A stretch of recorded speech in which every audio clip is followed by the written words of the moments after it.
예, 밤사이 계엄이 있었습니다. 여러분, 그 영화에서 교과서에서만 보던 계엄이 실제로 있었습니다. 그리고 2시간 반 만에 그 계엄령은 국회에 의해 해제됐습니다. 상황은 종료됐습니다. 하지만 지금 전국 상황은 후폭풍이 일파만파일 것 같은데요. 이번엔 개혁신당으로 가보겠습니다. 개혁신당 이준석 의원 연결하죠. 이준석 의원이 나와 계십니까? 네, 안녕하십니까. 어제 표결에는 참여 못하셨어요. 아무래도 그 서울에 가까운 지역부터 있는 분들이 도착을 했던 것 같고, 그 시간에 여의도에 있었던 분들. 그리고 음, 제가 이제 전 동탄에서 멀리서 오다 보니까 아무래도 아, 표결이 되는 시점 정도에 도착했는데 들여보내지지 않았습니다, 저는. 그, 그렇습니까? 지금 들리는 그, 얘기로 한 11시부터 국회의원들은 출입 가능했다고 하던데 그게 아니었어요?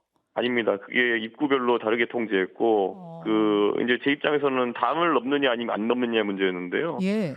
사실 국회의원이 담을 넘어서 출근해야 된다는 것 자체가 그것 자체로 상징적으로도 이상한 의미가 있는 거기 때문에 음, 저는 거기 저희 이쪽 입구에서 한 3-4명의 의원들과 같이 음, 저희는 당당하게 걸어서 들어가겠다. 뭐 예. 담을 넘자고는 못 넘을 것도 없지만은 음.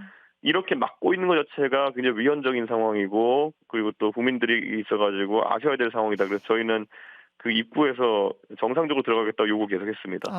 그러다가 결국은 진입에 실패하고 표결은 이루어지고. 예. 지금 심경은 어떠십니까? 저는 뭐 제가 몇 년째 지금 윤석열 대통령 이사 온 사람이다라고 계속 해오던 사람이기 때문에 음. 저는 이 부분에 대해 가지고 사실 이 정도일 줄 몰랐다지 윤석열 대통령이 큰 사고를 친 건 맞다 이런 생각입니다. 아, 이 정도일 줄은 몰랐다.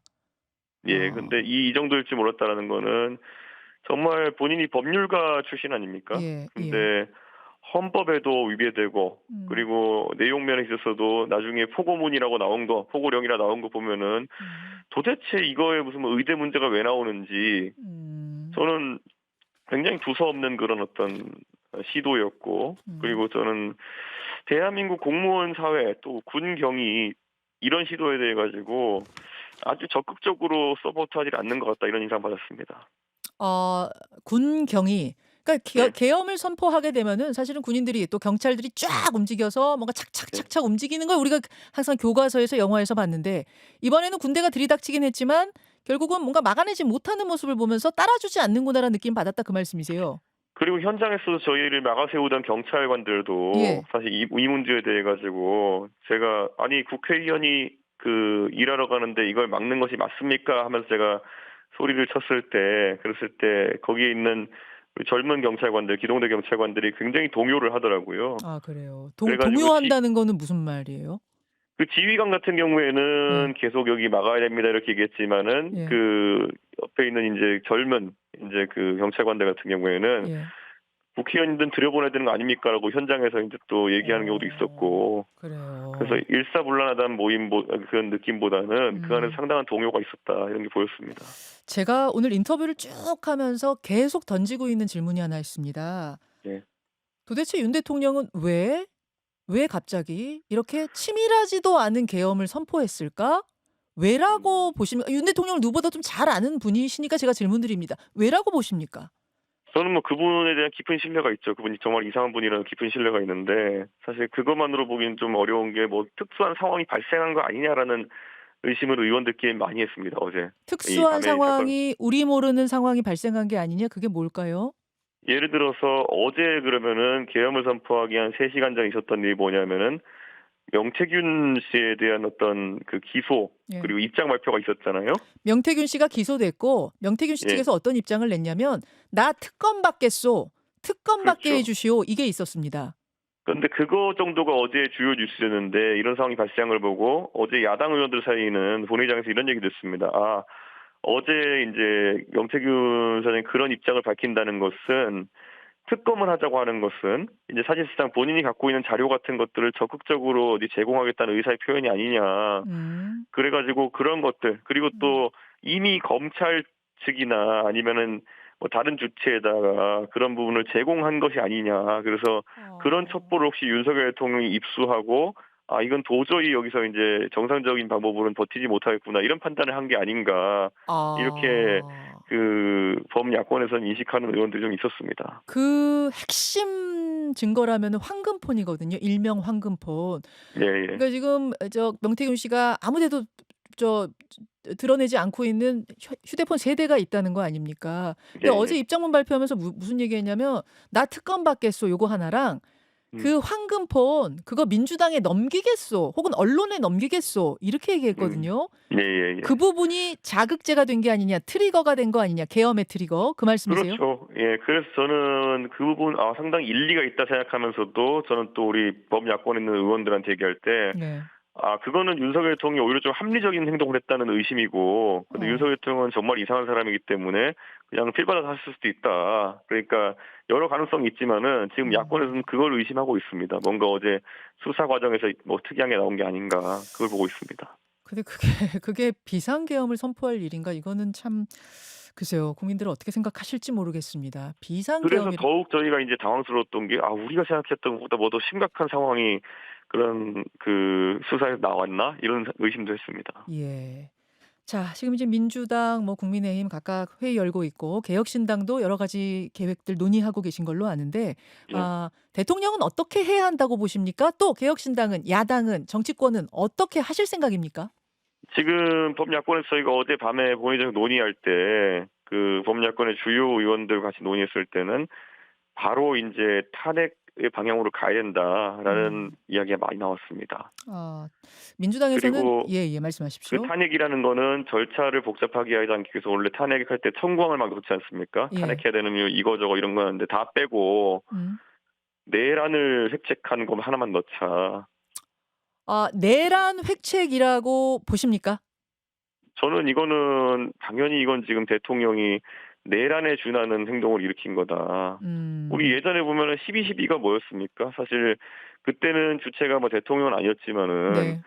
군인들이 사실상 그런 내란을 일으켜 가지고 국가를 전복시키려고 했던 것 그리고 그게 그들 입장에서는 뭐 성공이었던 그런 음. 불행한 역사 아니겠습니까? 그렇죠. 예. 그래서는 이번에는 뭐 실패한 내란 선동이다, 내란 핵책이다 이렇게 음. 범야권에서는 규정하고 있는 것 그 같습니다. 말씀은 저희가 앞에서도 언급했습니다만 계엄을 선포할 요건이 충족되지 않는 상태에서 군대를 동원했기 때문에 그것은 12.12 쿠데타와 같은 그렇죠. 사유가 충분치 않은 상황에서 군인을 동원해서 국가를 전복시키려 했다. 따라서 내란이다. 이 말씀이신 건가요? 그래서 굉장히 지금 그 대화 속에서 격앙된 말들이 같고요. 사실 그전에 제안되었던 문제 보면은 음. 우선 어제 제가 이제 국민의힘 의원들하고도 좀 얘기를 했었는데요. 네. 오늘 새벽이죠. 오늘 새벽에 만약에 네. 오늘 중으로 그 범야권에서 현재 올라와 있는 특검에 대한 거부권 제의결을 진행하면은 국민의힘이 어떻게 반응하겠느냐라는 것도 물어봤었습니다. 김건희 여사 특검법 재표결하면 예. 그런데 음. 국민의힘 의원들이 뭐라고 얘기했냐 그러면은 네. 오늘 만약에 이따가 오후에 올리면은 예. 반대할 수가 없다 이렇게 얘기했거든요. 그래요? 그러니까 지금 인제 그 범야권 입장에서는 지금 그런데 그것보다도 더 강경파가 더 이제 힘을 받는 상황이거든요. 그래서 지금 어. 두 가지가 있습니다. 오늘 중으로 김건희 여사 특검에 대한 재의결을 진행하자라는 야권의 주장과 어. 그거는 이제 과반 출석의 3분의 2 이상 찬성입니다. 그렇죠, 그렇죠. 근데 이제 국회에서 바로 탄핵을 날리자라고 하는 거는 3분의 2 제적 의결이니까 200명 이상이 필요한 겁니다. 예예. 그래서 이걸 단계별로 1단계에서 특검으로 가자라는 의견과 바로 탄핵으로 가자라는 의견이 지금 양분되어 있는 상황입니다. 이준석 의원의 생각은 어떠십니까? 저는 지금 분위기에서는 바로 탄핵 가자라는 게 맞는 것 같고요. 저희 음. 개혁신당도 지금 내부의 구성원들 의견을 나눠보면은 음. 탄핵에 가깝게 가자라고 이제 되어 있습니다. 지금 그리고 음. 또 한 가지 봐야 될 것이 저는 지금 그 와중에 또 범야권에서 최후 통첩을 하자는 얘기도 나오고 있습니다. 최후 통첩이라 함은 어떤 건가요? 그러니까 이 모든 절차를 하기 전에 예. 예를 들어서 뭐 24시간의 시간을 두고 예. 대통령이 그 내에서 하야하라고 권고하자는 아. 얘기도 있습니다. 예예. 앞서 민주당에서 그 얘기를 하시더라고요. 이번 주 한 일요일 정도로 박주민 의원은 보시는 것 같은데 그 최후 통첩의 기간을 예예예. 이준석 의원은 그걸 더 짧게 가져갈 수도 있다고 보시고 개인적으로는 즉각 탄핵이 더 맞다고 보시는 거예요. 예, 우선 우리 범야권에서 지금 뭐 의원들끼리 삼삼오오 모여가지고 의견 나누는 상황이기 때문에 예, 예. 아마 이제 좀 책임 있는 사람들끼리 모여가지고 음. 실질적인 논의를 하면 어떻게 될까? 뭐 그건 음흠. 좀 봐야겠지만은 어제 본회의장 분위기는 사실 1차 이 계엄 이후에 국회의원들이 국회 경내를 떠나면은 2차 계엄을 걸 수도 있다 정도로까지 격앙된 분위기였습니다. 계엄 선포를 다시 할 수 있다? 네, 그런데 그 상황에서는 인제 1차의 이런 어떤 실패를 바탕으로 해 가지고 개별 의원들을 국회에 들어오지 못하게 뭐 체포하는 거 아니냐부터 해서 의원들 어. 사이에 굉장히 격앙된 말이 돌았거든요. 아니 의원님 진짜로 네. 다시 계엄 선포할 가능성도 있다고 보세요? 저는 사실 어제 '그렇게까지 하겠냐.'라는 생각이었지만은 또 그 범야권의 의원들 다수는 네. 윤석열 대통령은 사실 인제 '뭘 할지 모르는 사람이 돼 버렸다.'라는 어. 방향으로 인제 의견이 모인 것 같습니다. 아. 2차 계엄 선포가 또 있을 수가 뭘 못 하겠나?' 뭐 이런 이야기가 지금 의원들 사이엔 오고 간다는 이야기신데 그리고 윤석열 대통령은 인제 가만히 앉아 있어도 이거는 당장 이번 주 뭐 음. 갤럽 지지율부터 한 자릿수 찍을 거라는 게 자명하고요. 어허. 그러면 본인이 또다시 또 궁지에 몰리면 '뭐라도 해야겠다.'라는 심리 때문에 예. 오늘 새벽에 그래 가지고 의원들끼리 모여 가지고 예.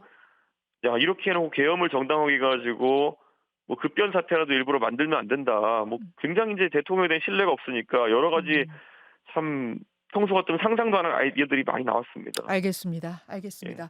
여기까지 오늘 말씀 듣도록 하겠습니다. 개혁신당의 이준석 의원 고맙습니다. 예, 감사합니다. 김현정의 뉴스쇼는 시청자 여러분의 참여를 기다립니다. 구독과 좋아요, 댓글 잊지 않으셨죠?